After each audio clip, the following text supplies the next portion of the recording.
Рассмотрим новую тему, это момент инерции твердого тела. Рассмотрим движение тела по окружности, то есть разберем другую немножечко форму движения тела по окружности. Здесь мы с вами уже говорили немножечко о том, что при вращательном движении мы имеем место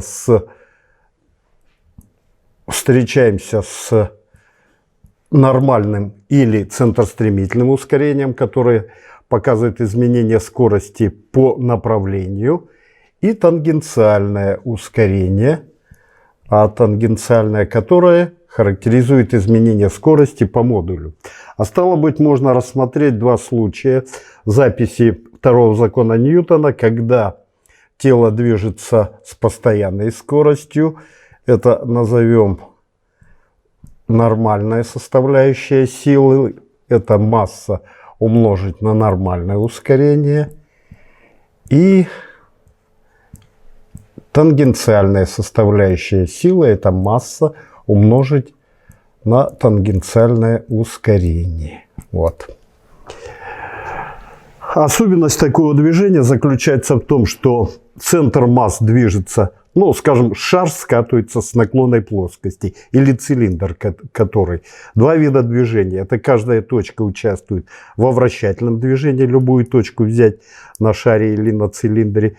И центр масс участвует в поступательном движении, то есть траектория движения будет прямая линия. Поэтому здесь нужно и поговорить о центростремительном ускорении.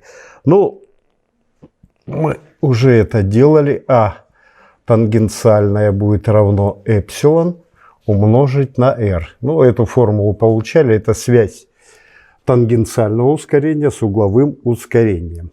Соответственно, силу, силу тангенциальную составляющую силу в скалярной форме давайте будем записывать. Будет равно это m умножить на тангенциальное, тангенциальное ускорение эпсилон r, то есть масса умножить на r и умножить на эпсилон. Вот таким вот образом. А теперь посмотрите внимательно сюда. Сила, тангенциальная составляющая сила направлена по касательной. Так же, как и касательное или тангенциальное ускорение. Вот так направлено. Вот, если можно провести, чтобы показать дальше. А теперь смотрите, что собой представляет в данном случае радиус-вектор или радиус. Он является плечом, кратчайшее расстояние от оси вращения до линии действия силы. А теперь, если умножить обе части на r,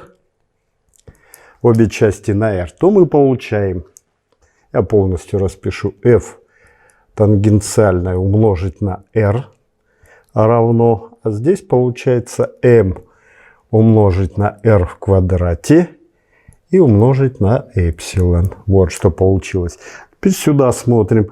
F сила умножить на плечо. Это что получается? Момент силы. Я сразу пишу m. И здесь оставляем m r в квадрате умножить на эпсилон. Вот рассмотрим эту формулу. При постоянных значениях, если m у нас будет равно константе, то есть не меняется величина, и r тоже равно константе, то что получается, m момент силы определяется угловым ускорением. Еще раз, момент силы определяется угловым ускорением. Вот сюда посмотрите внимательно. Что же вот это за произведение? m умножить на r в квадрате. Эту величину, которая в динамике, по сути мы рассматриваем динамику вращательного движения, в динамике вращательного движения играет такую же роль, как в обычной динамике играет масса. Обозначим ее буквой I и назовем момент инерции твердого тела. Вот такую вот мы формулу получили. К этому мы еще вернемся. И теперь несколько основных формул момента инерции для различных точек. Вот эта вот формула справедлива для материальной точки, материальная точка и обруч. Ну, тонкое кольцо, скажем так, тонкое кольцо. Теперь посмотрим, если у нас сплошной диск или цилиндр сплошной, момент инерции таких тел будет равен 1/2 mr в квадрате. Значит, сплошной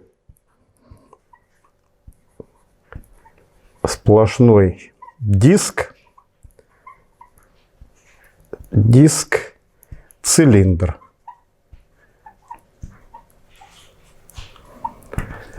Шар.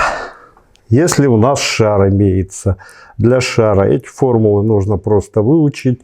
Вывод достаточно сложный через дифференциальное исчисление, поэтому даже не в каждом вузе это дается.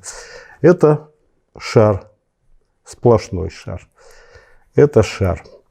Если у нас имеется, давайте здесь стержень какой-то, ну, длиной пусть будет, обозначим длину L, вот, ну, масса m.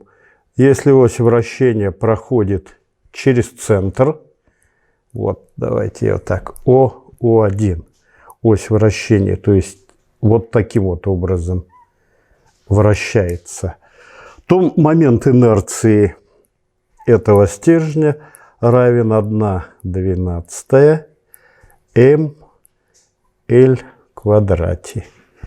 Если ось проходит, ну, давайте здесь вот обозначим, ось проходит через край O1, то есть вот так вращается, то момент инерции, когда ось проходит через край, 1/3 mL в квадрате.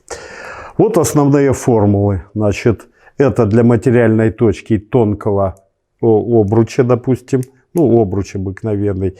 Это момент инерции для сплошного диска цилиндра, для шара и для стержней, когда ось проходит через середину и когда ось проходит через край. То есть вот таким вот образом вращается.